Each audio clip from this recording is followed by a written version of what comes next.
קוראים לי דניאל ואני עולה חדש מדרום אפריקה. קוראים לי יחדיו ואני סטודנט לעיצוב קרמי וזכוכית בבצלאל בירושלים. הכל התחיל בנסיעת אוטובוס בירושלים, ישב לידי אדם מבוגר, דיברנו, הוא שאל אותי איפה אני בצבא. כשאני שאלתי אותו איפה הוא היה בצבא, התשובה שלו הייתה בבריגדה היהודית. בעוד מקרה ישבתי במדרחוב ודיברתי עם מישהו, שאלתי אותו רגע אם הוא נולד בירושלים, והוא אמר שכן, הוא אמר שבתור נער בן 15 הוא היה במשפטים של עולי הגרדום. אני הסתובבתי במשך תקופה ארוכה עם תחושה שאנחנו מפספסים את האנשים האלה, עם כל ההיסטוריה ועם כל מה שהם עברו לפני שאנחנו היינו בכלל בסביבה.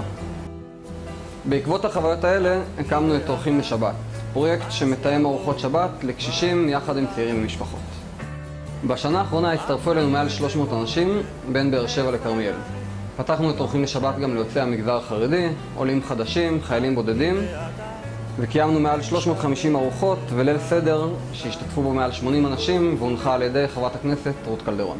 מכמות הפניות הבנו שאנחנו צריכים פלטפורמה שתאפשר לנו לחבר בין הרבה יותר אנשים.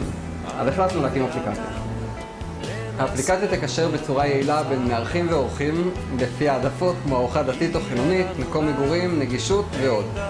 החזון שלנו הוא לחבר בין אלפי אנשים ברחבי הארץ כל שבת ללא תלות בזמן של המתנדבים שלנו.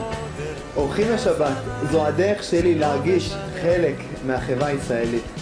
אורחים לשבת זה שכנות טובה והזדמנות לפגוש אנשים חדשים. אורחים לשבת זה אכפתיות ויצירת קהילה. אפליקציית אורחים לשבת תחבר בין אלפי אנשים ברחבי הארץ.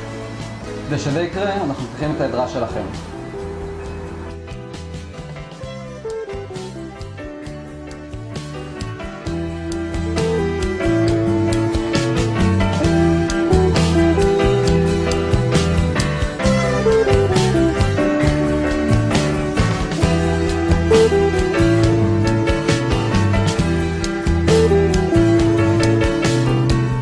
אני ואתה נשנה את העולם.